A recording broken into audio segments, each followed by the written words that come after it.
शिवाय नमस्तु। महाराज शनिवार के दिन अगर शिव की आराधना करी जाए, शनिवार के दिन अगर शंकर को जल चढ़ाया जाए तो जिंदगी में व्यक्ति की कभी अकाल मृत्यु नहीं होती। महाराज जो मंत्र आपको बैकुंठ चतुर्दशी के दिन स्मरण करना है, उस मंत्र को एक बार फिर हमारे साथ में बोले। ओम हीम ओम हरिणाक्षाय नमः शिवाय। ओम हीम ओम हरिणाक्षाय नमः शिवाय। इस मंत्र का स्मरण जीवन का सुख देगा। जिनको ज्यादा रोग हो, बीमारी हो, तकलीफ हो, कोई व्यक्ति वेंटिलेटर पर पड़ा हुआ है, ऑक्सीजन लग रही है, उसके लिए भी 1 लोटा पानी, उसमें दूध मिलाकर 5 बेलपत्र रखकर आप बैकुंठ चतुर्दशी के दिन उसके नाम का पानी आप हरि और हर को समर्पित कर सकते हैं। अगर मंदिर बंद मिले तो पीपल के पेड़ के नीचे आप चढ़ा सकते हैं। उससे 3 या 4 दिन में आराम लगना प्रारंभ हो जाएगा। पर मंत्र का स्मरण यही करें, ओम हीम ओम हरिणाक्षाय नमः शिवाय। इस मंत्र को जपें जो स्कंद पुराण का मूल मंत्र कहा गया है। उसका स्मरण करेंगे रोग बीमारी आदि को मिटाने के लिए। कार्तिक के महीने में जो दीपदान होता है, माताएं सवेरे घाट पर स्नान करने जाती हैं तो वहां दिया लगाती हैं। शाम को तुलसी का क्यारा, दरवाजा सब दूर दीपदान होता है। केवल कार्तिक के महीने में पूरे महीने जो दीपदान होता है वो शाम के समय पर, सुबह के समय पर, आप जब सुंदर कार्तिक स्नान कर रही हो तब, या शाम के समय पर दीपदान करती हो। पर पूरे कार्तिक के महीने में केवल एक दिन ऐसा होता है जिस समय शाम को दीपदान नहीं होता, बल्कि मध्य रात्रि में दीप का दान होता। कौन सा दिन है वो?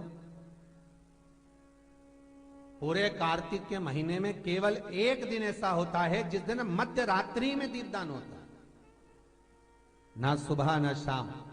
हाँ, सुबह शाम आप तुलसी जी को लगा रहे हो अपनी जगह पर, पर तुम अगर कार्तिक के महत्तम का स्मरण कर रहे हो, कार्तिक का स्नान कर रही हो, कार्तिक नहा रहे हो, या कार्तिक का व्रत कर रहे हो, या पचवीगन का व्रत कर रहे हो, या भीष्म पंचक का व्रत कर रहे हो, या कार्तिक स्मरण का व्रत कर रहे हो, कार्तिक का अनुष्ठान कर रहे हो, तो उसमें एक दिन ऐसा होता है जिस समय सुबह शाम दीपदान का फल नहीं है, रात्रि के मध्य में दीपदान का फल है, और वो है बैकुंठ चतुर्दशी का दिन। पूरे कार्तिक के महीने में केवल एक ही दिन रहता है जिस दिन शाम के दीपदान का फल नहीं है, मध्य रात्रि के दीपदान का फल। दीपावली पर जो दिए लगाए वो 11 दिए, 21 दिए, 5 दिए, 7 दिए, ऐसे लगाए जाए। एकादशी के दिन जो दीपदान करा उसमें 11 दिए, 7 दिए, 21 दिए, ऐसा दीपदान होता है।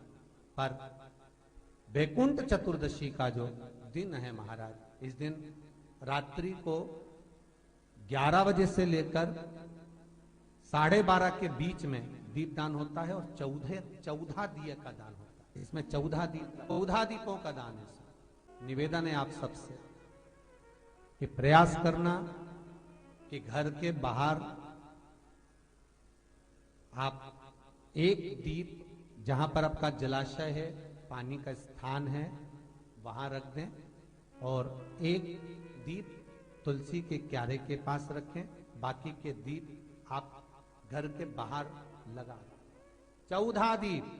बहुत उपद्रव मचाने लगा, पर वृंदा की भक्ति के कारण जीवित था। देवता घबरा गए। देवताओं ने कहा इसको मारे कैसे? तो भगवान शिव ने कहा तुम ही बताओ क्या करना चाहिए। तो भगवान विष्णु के मारने का प्लानिंग तो आप ही कर सकते हो प्रभु, हमारे बस की तो है नहीं। क्यों? क्योंकि वो वृंदा हमारा भजन करती है, और हमारा भजन करे और हम मारे तो अच्छी बात थोड़ी ना लगी। आप बताओ कैसे मारा जाए? तो भगवान बोले एक तरीका है कि तुम, जब मैं जलंधर को युद्ध के मैदान में लेकर जाऊंगा तब तुम इसका सात्वित्व भंग कर दो, इसके कक्ष में जलंधर बनकर। तो भगवान विष्णु बोले ये मेरा पूजन करती है, मैं सात्वित्व भंग करूं अच्छा लगेगा? एक काम करो, नहीं तो तुम सात्वित्व भंग करो। शंकर भगवान बोले मेरी धर्मपत्नी जगदम्बा से मैंने जब विवाह करा था, वचन दिया था हे जगदम्बा, नारी के सात्वित्व को एक तू और एक मैं सदा सदा के लिए जीवित रखेंगे, नारी के सात्वित्व को। इसलिए स्त्री, नारी जो भी व्रत करती है, उपास करती है, पूजन करती है, पाठ करती है, अर्चना करती है, उसमें लक्ष्मी जी का पाठ नहीं होता, लक्ष्मी जी की आराधना नहीं होती, सरस्वती की आराधना नहीं होती, उसमें माता पार्वती की आराधना होती है। तीज का व्रत किसका है? बोलते जाओ। चतुर्थी का व्रत किसका है? छठ का व्रत किसका है? पार्वती का। जितने माताएं व्रत करती है सब पार्वती के हैं। सातित्व देने वाली है वो, अखंड सौभाग्य देने वाली है वो, सुख देने वाली है वो। सरल नहीं है मां, जगत की जगदम्बा है वो, जगत धात्री है वो, जगत धात्री। उसको पहचानो जरा।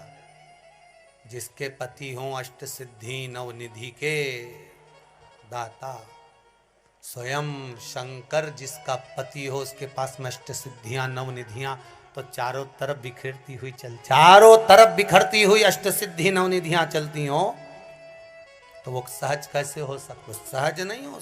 भगवान विष्णु गए जलंधर बनकर, जलंधर को ले गए शंकर, मार दिया शंकर भगवान ने जलंधर को, सिर कटा, वृंदा की गोद में गया तो वृंदा का पति तो अंदर बैठा।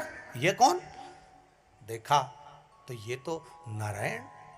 क्रोध आ गया वृंदा को, मेरा पति मर गया, आपके कारण मेरा सातित्व भंग हो गया, मैं तुम्हें श्राप देती हूं, तुम पत्थर हो जाओ। भगवान कहते हैं वृंदा, माना मैं पत्थर का हो जाऊंगा क्योंकि तुम्हारा हृदय कठोर हो गया नारायण। एक नारी का सातित्व क्या होता है तुमने उसको डिगा दिया, हर के हो जाओ तुम। वृंदा अपना शरीर त्यागती है, हाथ में जल लेकर भस्म करती है, तुलसी का क्यारा बनती है, उसमें से आवाज निकलती है, शंकर भगवान आपने मेरे पति को मारा तो तुलसी का दल आप पर कभी नहीं चढ़ेगा। केवल वर्ष में एक दिन बैकुंठ चतुर्दशी का दिन ऐसा होता है जो रात्रि में 12 बजे से लेकर सुबह 4 बजे शंकर भगवान पर तुलसा चढ़ती है और ठाकुर जी पर बेलपत्र चढ़ता है। उस बेलपत्र और तुलसा को शहद की शीशी में रखा जाता है। जो बच्चा पढ़ने में कमजोर होता है, बुद्धि से कमजोर होता है, वो शहद कम से कम 2 महीना 3 महीने तक चटाया जाता है, तब बच्चा बुद्धि और विद्या में तेज हो जाता है।